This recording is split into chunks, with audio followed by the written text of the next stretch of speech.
Today we're going to discuss singles versus doubles and which one you should play as a beginner. I am so excited to have both Teresa and Aaron here today to talk about that. First, let's take a quick poll. Do you guys both play singles and doubles, and which one do you prefer? I do play both singles and doubles, but if given a choice, I usually choose singles. I also play both, and I like both equally.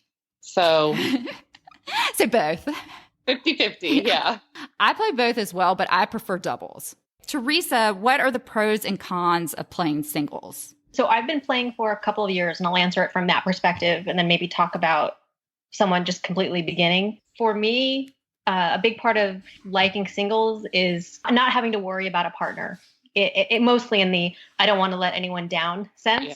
So when you play singles, the clarity for me is kind of priceless. Like, I know that's my ball. I know that I have to get every ball. And so it becomes more just about playing and executing as opposed to thinking about who's going to get it. Did I let her down? Should I have gotten that ball? And so I really like that black and white about singles. Like, it's always mine. I'm always responsible. If I played doubles better, I might not feel this way, but the exercise element of singles, like knowing that I'm going to get a great workout playing singles as opposed to playing doubles, like that's really valuable to me. I'm probably not moving enough in doubles because I don't know where to be.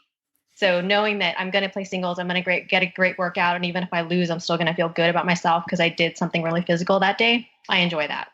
Yeah, that's a good point. Yeah. What about con? It's a little bit more like you meet your partner, you say hello, and you kind of just get started. And I'm just not as social as the doubles environment is. You don't have a partner to kind of chit chat with or talk to or bounce ideas off of. And so you don't have that backup or safety net. So it is more kind of a solitary kind of thing, which doesn't bother me. But I think if you're a social person, playing singles probably isn't as enjoyable. And again, it depends on the level that you're playing at, obviously. But doubles, the points can be so much more interesting because there's so much more that's unexpected, right? 4 people on a court, 2 people at the net. The points become so different and all look different. As opposed to singles, it can get a little more monotonous just because it's the same 2 people hitting the ball back and forth over and over. And I think if you're just starting out, one of the cons of playing singles just might be, one of the pros of playing doubles rather, is just having someone there who maybe is more experienced that you can count on for advice and maybe guidance and a little more leadership on the court as you're just starting out, as opposed to kind of getting thrown into something by yourself right away.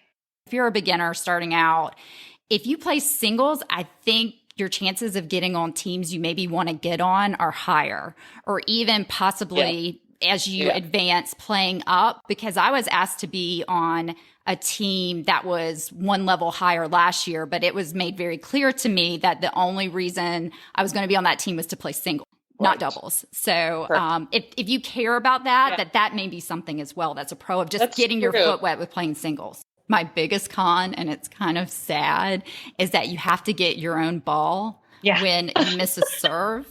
And I know that's just me being lazy. What are some of the other pros and cons of doubles? And I think it's nice to have someone else to be like, no, that was out. Someone else to kind of back you up on things like line calls, which could become really contentious, and strategy. People, your partner can notice things about the opponents that you just, can't see, especially if you got someone, more seasoned than you are. So I think it's nice to have like a backup.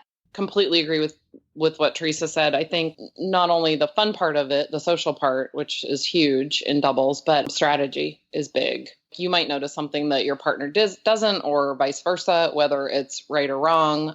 The other thing too is there are tendencies to, I don't want to say get in arguments, but like you might not always get along with your opponents. Hopefully you do. The majority of the time you do.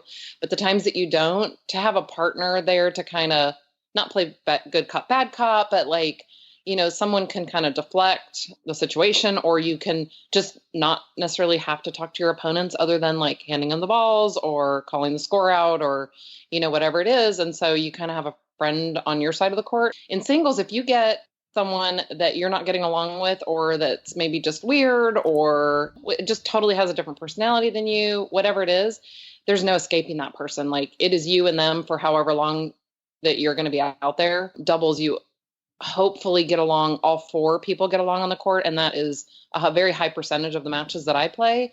But the ones that aren't that way, at least you have, it's like always having like, your friend there with you. Yeah, I find that scoring's easier in doubles. I feel like the chances of us forgetting the score or being off on the score are less in doubles than in singles because you have 3 other people that can figure it out at the same time. I think the other thing with doubles that I may want to mention is your personality has to match with your partner. And that especially when you're first starting out to really try to find someone that it meshes with, however it meshes. I mean, I know I'm typically very quiet on the court when I play, but it's not because I'm mad or upset. I'm just a very quiet person when I'm playing. I've captained a lot of teams and I've had people come to me and say, like, there can be people that are the greatest of friends off the court, but then on the court, they could be like, that person makes me a little bit too crazy. You know, she's either too quiet or too loud or too talkative, or, you know, one person might need to concentrate. Like maybe that's how you are, Carolyn.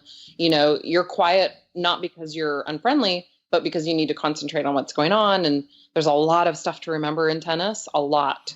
When I first started out, I thought this is going to be so easy. And then I realized there's like a million things to think about in addition to having multiple personalities on the court.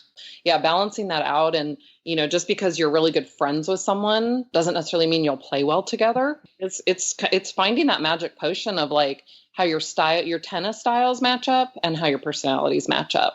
If you find the right partner, doubles can be so much fun because they can give you great advice. But if you play with someone that gives you a lot of unsolicited advice, it sometimes can be difficult. But if I ask for someone's advice, my partner's advice, I love if someone could say, this is what I'm seeing, or let's try this. I played with a woman in playoffs and I think we lost the first 6-0. It was playoffs, but it was the first time we had ever played together. And we were on the side that we felt comfortable on. And I remember she looked at me and she said, do you want to, like, let's switch sides? And I said, you know, okay, sure, whatever you think. And she said, we have to give them a different look. And we can't get worse than 6-0. So let's try it. And I was like, you're right. Let's do it. Then we got it to we still lost, but we got it to 5-7. That's really good. That's a huge improvement. Yeah. I'm like, I wish we had done that in the first set, but she was right. We had to change something. And that's one of the pros of doubles too, is that not only getting advice from your teammate, but also switching sides. Because that can make a huge difference. It's all of a sudden you're opposite someone else the majority of the time. And maybe your ball works better against them. Yeah. And that's just good advice for beginners in general, whether it doesn't apply to singles, but it does apply to doubles, that there are some people that get so stuck in their ways, they only play one side.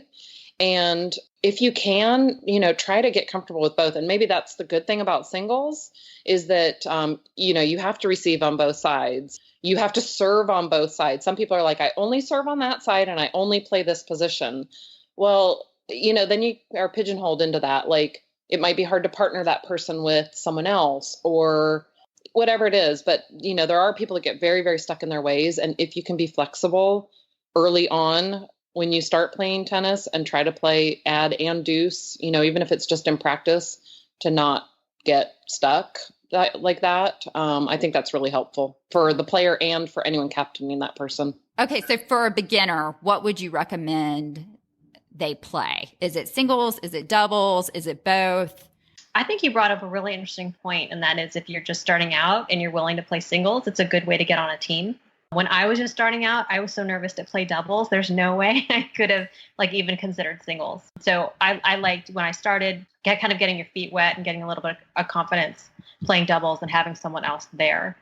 But if you're confident in singles and you want to get on a team, I think that's a really good way to do it.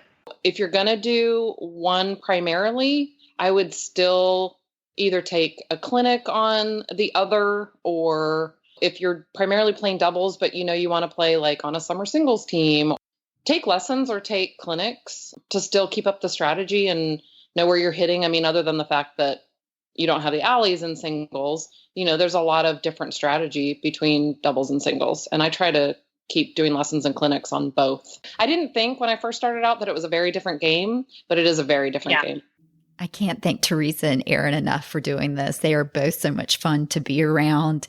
And I agree that if you have the ability, you should at least practice both. But I am guilty of mainly practicing doubles because it's a ton of fun to play doubles. And I'm really lazy and I don't like getting my serve after I miss it. Thank you guys so much for listening. And I hope to see you on the court soon.